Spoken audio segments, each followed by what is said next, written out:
I think so. I mean, 42-3. You tell me. I think so. And then just talk about what you saw on the long touchdown. I saw a hole. I saw the corner try to crash down. I hit him with a jump cut, and then it was green grass. And I saw JJ come by me, and I slowed down for him so he get in front of me. I think he took out like two people, and then it was over from that. It was a great play by JJ. That was awesome. I ain't never see a quarterback do something like that. Take our next question in the back. Like, when you look at where this offense is now as opposed to where it was a year ago, what do you think has been Josh Gaddis' biggest impact on that, and what do you think has been the biggest reason why the offense has changed so much this year? I think just the commitment from both sources. Coach Gadd and then us believing in him. He committed to the run game early. Well, I think in the interview he said like last year he didn't really focus on the run game, but he's been a tremendous play calling. It's been great.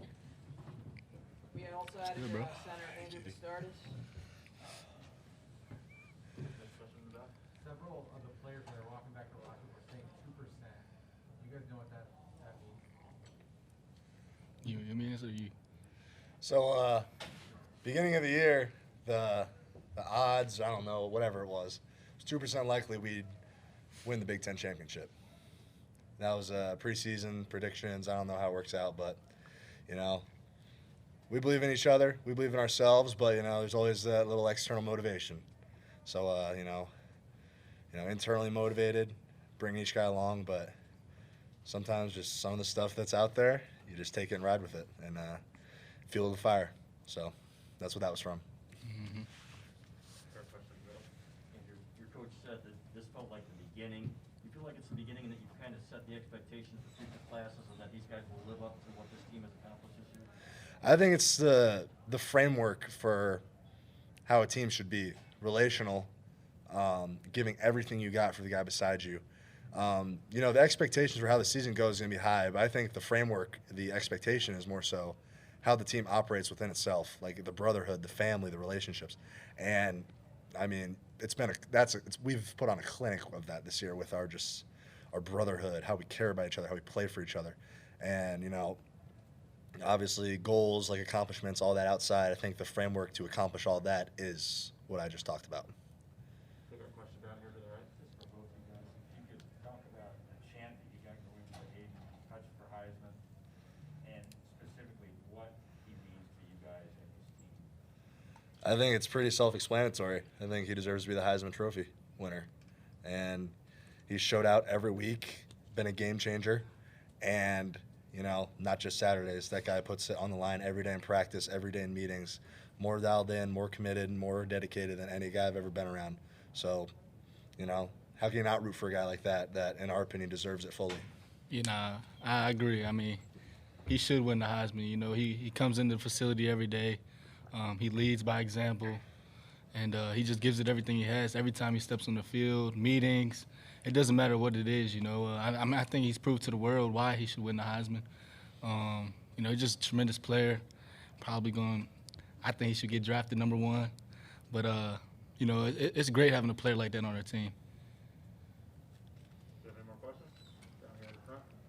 Andrew, Coach Harbaugh was just in here describing his message last night. Just about everything was at stake today. What do you remember about that message, and how did you guys avoid being affected by the pressure of everything that was at stake? Mm-hmm. I think just top-down coaches and players, leadership amongst each other, knowing that we couldn't ride that high from last week and win that game, but let them beat us this game. Everyone was dedicated, fully focused on Iowa, and we had one job to do, and that was to come out here and execute and win this game. And the message last night, all the pressure, like I don't know if it was pressure, it was just this game meant a lot for this program, this team, this family, these fans, everyone that has had hands on this thing. And on top of it, we wanted to play for 42, all those that tragically lost their lives in that community and everything. And it's up to God, man. We scored 42 points tonight, so it's just kind of gave me chills when I noticed that. Mm-hmm. Take our next question in the middle. They seem to really be coming aggressively with their defense in the first half, a lot more check with me in the second half. Talk about the adjustments that you guys made offensively to counter what they were doing. you know, we came in, coaches talked, had a great plan, and, you know, they just said, we're going to go out there, we're going to see what they're in, we're going to adjust. And, you know, that's what we did. Stay in our stance a little bit longer, stay in that squat. But, you know, everyone was dialed in, great communication, and just went out there and knowing that it was 30 minutes to accomplish our dreams, accomplish our goals, and whatever it was going to take. So, you know, made good adjustments and executed really well. Tough first half for Cade. Can you just talk about his second half and his leadership? Honestly, no one even thought it was a tough first half for Cade. Like, he's just the calm, cool, collected. What are we going to do to win this game? And that was the message all around. Take our next question from the back. There's times when coaches put together new staffs or add new assistants, and it doesn't always work out the way they want chemistry-wise. Why has this group worked so well with the guys that Jim put together going into the season? You know, I think everyone's just balled in from the jump. You know, it didn't matter who was coming in. You know, like everyone bought in. Everyone saw a goal. Everyone realized how many people were doubting us. Like you said, 2%. But we believed in each other at the end of the day. And every coach that coach brought in has been tremendous. You know, we play for those coaches. They play for us.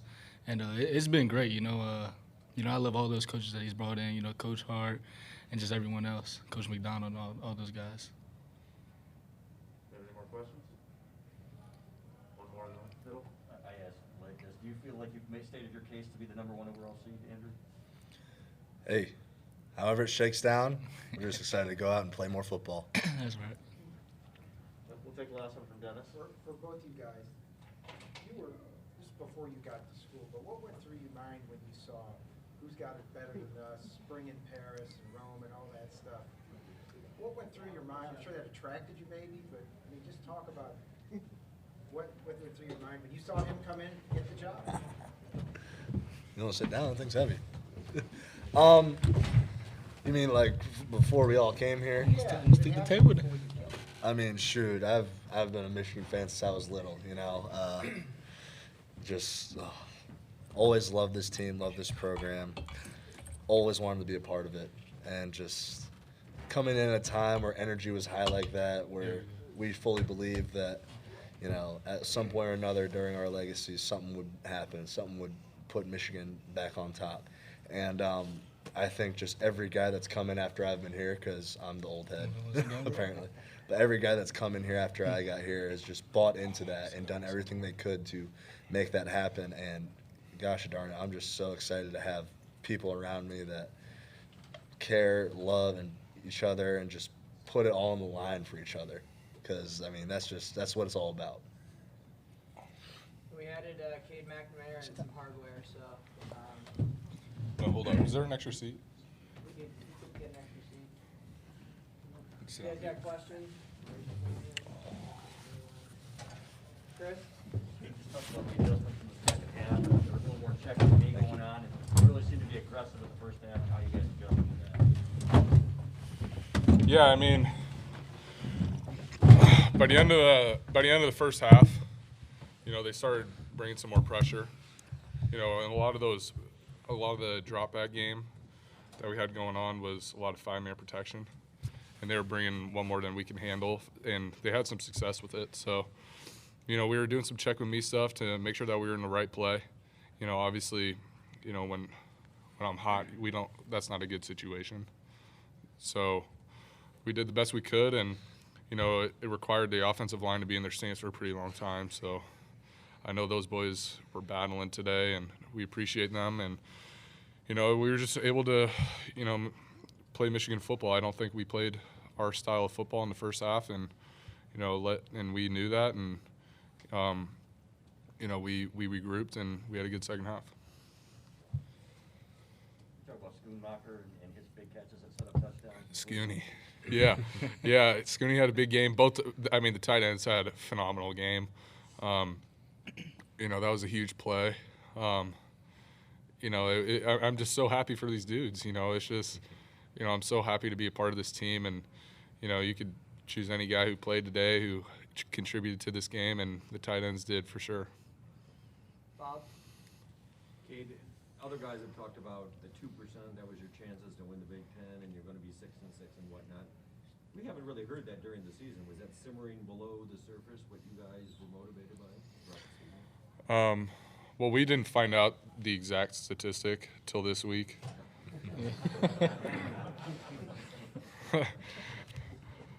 But yeah, 2% for the last week. We thought about 2% the last week. And yeah, I mean, we knew that this team, guys on this team is just, you know, we've gone under some scrutiny. We know that, and we've battled through it. It's just we're just such a great group of guys who just care about each other, and you know, we've really had the mentality of Michigan versus everybody, and you know, I just don't know what much to say other than I love these dudes. Like really. Back, Brad. Cade, I guess I'll put this one to you. At the beginning of the season, when you guys were running the ball and the O-line play was dominant, the defensive line play was dominant, and then it continued consistently. There were questions from a lot of us, and a lot of people like, watch you guys do it against non-conference teams. And in this era of fast-paced football and 500-yard games, maybe considered a little bit boring. But now that you're here, how do you look on the brand of football that you guys won with, and especially in this day and age? I love the identity that we've created on offense. I think, you know, whether, you know, Coach Harbaugh said whether you travel through the air or on the ground, it doesn't matter. You know, as long as we're scoring touchdowns. And, you know, I just love the physicality of this offense. You know, I think is the greatest attribute. It's crazy. And, you know, I mean, toughness is something that, you know, we take to heart, and that we have made our identity that. And I just love the identity that we've created, no matter what the style of football is at this day and age. In the middle, Michael. Could you just describe what it was like to come back from your injury and what that rehab process was like, and along the way, what you thought of Hassan's performances filling in and recovering? I mean, Hassan performed all year, even like before I was injured. You know, he was performing, but you know, it just took a lot of hours in the training room with the trainers. You know, a lot of rehab. You know, I was trying to do everything to get back.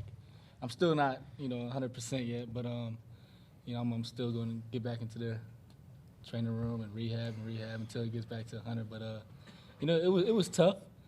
You know, because you know, I want to be out there with the guys. You know, I want to be running behind V, and I want Cade to hand it off to me, or blocking for Cade, making sure I pick up a block. But you know, watching those guys like Hassan and Donovan, you know, come together and perform, I loved it. You know, I always want to see other people be successful, and that's why I think this team is so special, because you know, we all want each other to be successful. Like, we don't care who scores the touchdowns. We don't care who scores who gets the rushing yards or the tackles, whatever it may be. You know, we just want to win, and when you want to win, you don't care. Back right. This is for Cade. Coming out of the half, the defense gets that stop, you guys go on that 10-play drive, which kind of fits the personality that you've been talking about. How huge was that at that moment to enforce Michigan football on that football game? Yeah, I think, you know, a strength of this team is our ability to play complementary football. It just seems like, you know, when we need a stop, the defense makes a stop. When we need a touchdown, we score a touchdown. And I think, you know, as you mentioned, just, you know, the magnitude of that drive, it set the tone for the second half. And, you know, it was just Michigan football playing Michigan football. And that's just, you know, we're obviously, you know, once we get back on track like that, you know, it's a good feeling. And honestly, it's a feeling that we feel that we just can't be stopped. We just need the opportunities. And, you know, yeah, I'm just, you know, glad that we were able to make the adjustments. You know, the coaches did a great job of prepping us. And, yeah, it was a big drive for us for sure. You guys have anything else for them, Angelique? You know, Jim was in here talking about how much he loves his team, but do you guys ever sit back and think about what he's gone through this season, taking the pay cut with the contract extension, changing the staff to make this work? Yeah, I actually, one of the first things I thought of after, you know, we won was Coach Harbaugh. And I think, you know, that happened against Ohio State. That happened, you know, here today again. It's just, you know, after last season, you know, it was so tough, and, you know, not just for us players, but for Coach Harbaugh as well. And we know that there's not one person who cares about Michigan more than Coach Harbaugh. And, you know, this team, you know, we came together and, you know, we want to win for Coach Harbaugh too. And, you know, we're just so happy that we were able to, you know, give him that joy because he deserves it. Can I also ask you what you think of Donovan Edwards' arm? Dude drops dimes, and I mean, I was shocked. He hasn't thrown a ball like that in practice, let me tell you, or else I might be second string. But yeah, that was, I mean, he's just an extremely athletic player, and, you know, he contributes to the offense in his unique way, and yeah, he's a gamer, I guess, with the arm. And he can pass. Yeah, it was a dime. All right, thank you, everyone. Oh, caught back there.